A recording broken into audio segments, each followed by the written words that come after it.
విశాఖ బ్రాండిక్స్ కంపెనీలో కార్మికుల పోరాటం ఆగలేదు. రాష్ట్ర ప్రభుత్వం జోక్యం చేసుకుని కార్మికులకు జీతాలు పెంచాలని మహిళా సంఘాలు డిమాండ్ చేస్తున్నాయి. పని ప్రదేశంలో మహిళలు ఎదుర్కొంటున్న సమస్యలను తక్షణమే పరిష్కరించాలని కోరుతున్నాయి.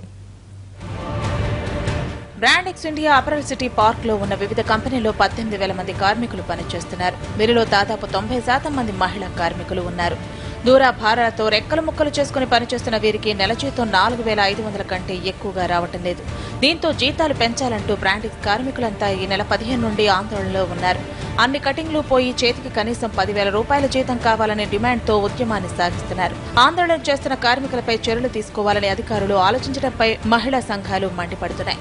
తమ డిమాండ్ నెరవేర్చాలంటూ జిల్లా అదనపు మేజిస్ట్రేట్ కు వినతి పత్రం అందజేశారు మహిళా సంఘాల ప్రతినిధులు. కొంతమంది మహిళలు ఇవాళ రోడ్డు మీదకి వచ్చి మాకు వేతనాలు పెంచండి, మేము వెట్టి చాకరీ చేస్తున్నాం, ఈ బానిస బతుకు నుండి మాకు విముక్తి కలిగించని చెప్పినా కూడా ఇవాళ వాళ్ళతో బెదిరించి మీరు వస్తారా చేస్తారా, ఆందోళన బేస్ మీద మీరు చేస్తున్నారు తప్ప మీరు అంటానికి వీలేదని చెప్పడం, వాళ్ళ కనీస వేతనంతో పాటు ప్రసూతి సౌకర్యం లేదా, బానిస బతుకులా అడుగడుగునా కూడా హింసించటమా, ఇంతకన్నా దుష్ట పాలన ఎక్కడైనా ఉంటుందా ఒకసారి అర్థం చేసుకోవాల్సింది ప్రభుత్వాన్ని మేము కోరుతా ఉన్నాం.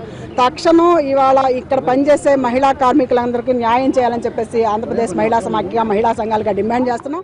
బ్రాండిక్స్ కంపెనీలో నెల జీతం కేవలం 5,000 ఉండటం అన్యాయమని అంటున్నాయి మహిళా సంఘాలు. ప్రభుత్వం నుండి 1000 ఎకరాలను అతి చౌకగా తీసుకుని ఎన్నో రాయితీలు పొందుతూ కార్మికుల పొట్టకొట్టడం దారుణమంటున్నారు. కనీస వేతనం ఇవ్వాలని డిమాండ్ చేశారు.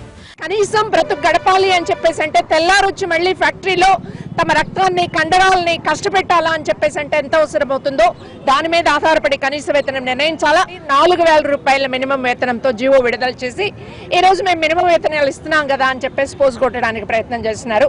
ఇది మినిమం వేతనమా అని చెప్పేసి మేము అడుగుతున్నాం. వేతనాలతో కూడిన ప్రసూతి సెలవులు మాకు ఇవ్వడం లేదు, అదే విధంగా మా పిఎఫ్ లేదు, మాకు ఈఎస్ఐ లేదు, మాకు పని భద్రత లేదు. మాకు పని భద్రత కల్పించాలి, మా పిఎఫ్ సౌకర్యం కల్పించాలి, మాకు ఈఎస్ఐ సౌకర్యం కల్పించాలి, అదే విధంగా వేతనాలతో కూడిన ప్రసూతి సెలవులు ఇవ్వాలని చెప్పేసి మాట్లాడితే వాటన్నిటి గురించి కూడా ఎవరు పట్టించుకోలేదు.